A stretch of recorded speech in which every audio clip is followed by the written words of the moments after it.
काल तोरा सबके लेख याद क के अबेला कहने छलियो, याद तो नहीं है कि नहीं हमें?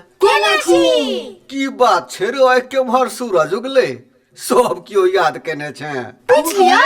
विश्वास तो नहीं होइया। बुधना आइ तो ही पहले सुना तो देखियो की याद केने छे। यो मास्टर साहब, पहले मंगला के पूछू ना, हम तो सबसे छोट छी, हमरा सबसे अंत में पूछब।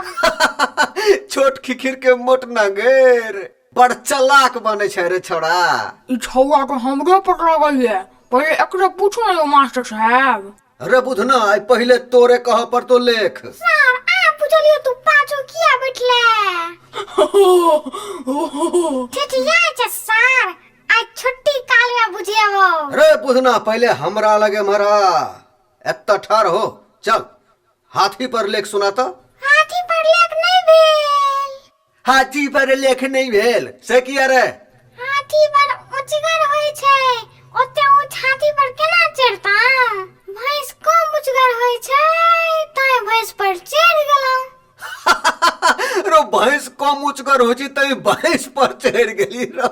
अरे रो कहबो मास्टर पर लेख लिखैले तो मास्टर के कपार पर चढ़ जाबी रो।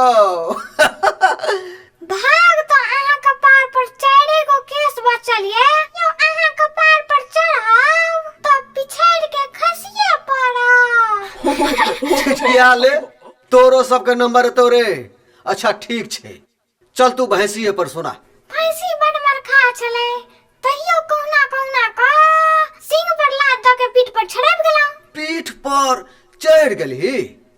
अच्छा आगू सुना। यो जखने भैंसी के पिट्ठी पर पेंसिल ल के लिखलिए, ओकरा गुदगुदी लाग गेले। भैंसी तत्ते जोर से कूदा लगले, हम गोबर चोट पर पौने घरे खसि पड़लौ। लेख समाप्त भेल। नीक भेलो जे लेख ओते समाप्त भ गेलो। कनी और जे लिखता ना बउआ तो हॉस्पिटले में समाप्त होइतो। जो अपना सीट पर बैठ के जो। रे मंगला अब तू हमारा देखियो कथी पर याद केला तू लेख रे। ओते आबे पड़ते यार। तू की लट साहब छे रे, चल हमारा। ओ छी सर आप बुझलियो तू पाछू किया बैठला? आब गेलो यो मास्टर। तू मोटरसाइकिल पर लेख सुना तो। मोटरसाइकिल पर? रे मुंह से औरी निकाल, बुधना के चाल सिखलक छौड़ा।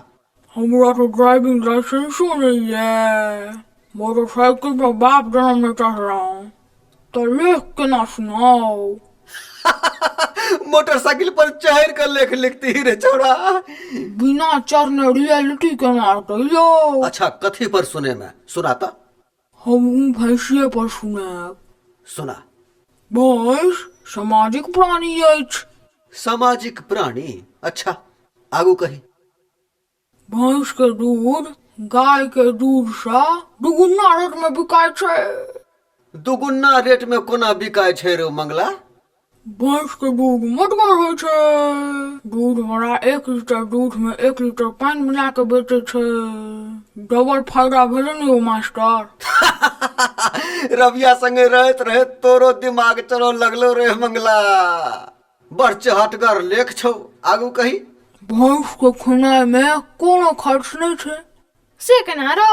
देखी लोग करम में भैंस चरबै छै आ कखनो कखनो केकरो खेतो में बुला दै छै। एकरा कहै छै मेंटेनेंस फ्री। रह दही। अब तू जो अपना सीट पर जो। नहीं नीक लागल हमर देख। बड़ नीक लागल। जो तू बैठ जो। ठीक छै। आब हमरे बारी छै रो। कथी पर लेख याद केन छी राव? हमू तो भैंसिए पर याद केन छी। आइ मास्टर साहब फोन जेड़ त तोरा बच्चा। देखी की होय छै। कथी खुसुर फुसुर करे छै रे तू सब? रबिया देह मजबूत क कर राख। चल तू हमारा। हैया आबि गेलो यो मास्टर। पूछू की पूछबा किया?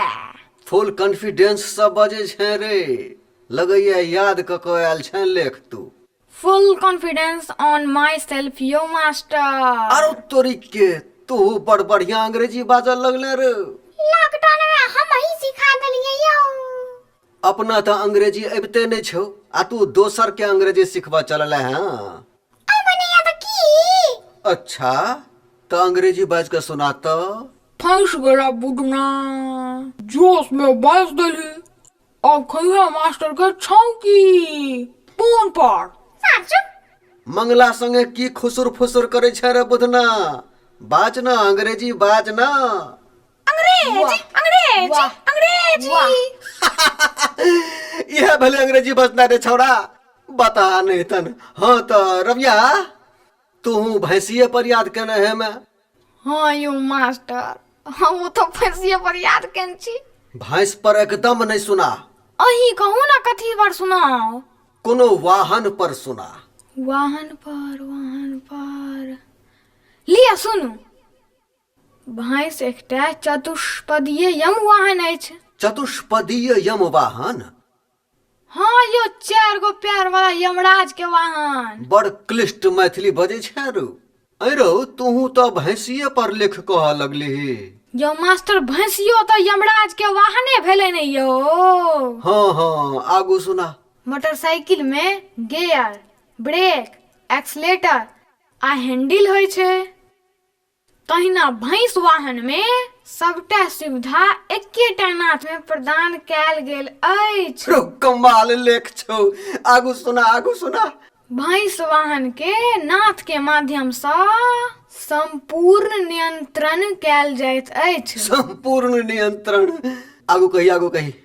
एहि वाहन पर 3 गोटा से 5 गोटा एक बेर में यात्रा क सकै छी।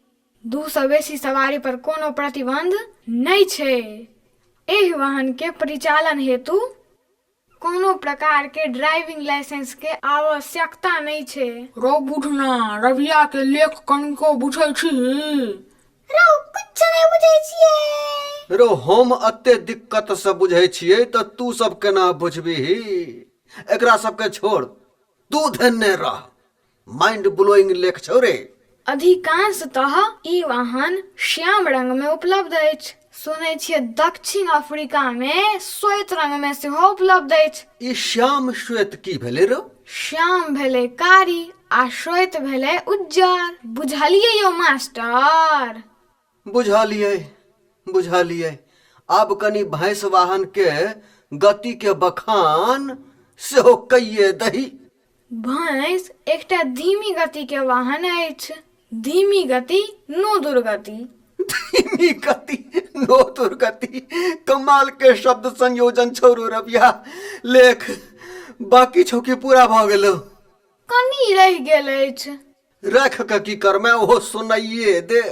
ई वाहन जखन स्व अनियंत्रित भ जाइए तखन सवारी के पटक क हड्डी गुड्डी झाड़ दैये। बड़ खतरनाक वाहन छै रो। ई छौरा सब लगैया भैंसिए पर लेख याद केने छले। रविया के आब तेहन लेख पूछबै जेमे भैंस के जिक्र ई कइये न सकैया। ए मास्टर के दिमाग में की चले छै? अच्छा हमरो नाम रविया है। मेला पर लेख सुना। गांव में दुर्गा पूजा के मेला लगल छले। सब गोटा मेला देखे ले जाय छलौं। रास्ता में एकटा भैंस चढ़े छले। रे चुप चुप। घुमा फिरा के भैंसे पर आबि जाइए। अब तेहन लेख पूछबो जेमे भैंस के तू घुसाइए न सकै छै कतौ। पूछू। बस यात्रा पर सुना। बस यात्रा? हाँ रो बस यात्रा। मनीगाछी से दरभंगा जाय छलौं। अचानक रास्ता में बस रुक गेलै। कोनो खराबी भ गेल हेतै। उतरबै तब न देखबै। हाँ उतर के देखिए लही। बस से उतरलौं तो देखलौं बड्ड भीड़ लागल।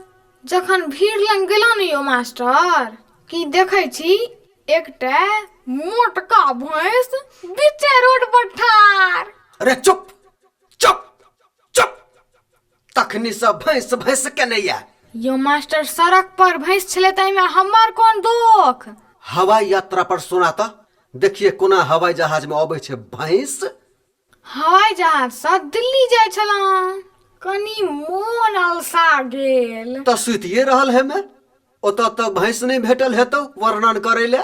सुतलिए नहीं यो मास्टर। सोचलो मोबाइले में किछो देख ली। डिस्कवरी चैनल देखा लगलहुँ। डिस्कवरी चैनल तो रोचक चैनल छै रो। हाँ यो मास्टर, ओहि पर 2 गो भैंस के लड़ाई जे देखलहुँ मोन गदगद भ गेल। भैंस भैंस भैंस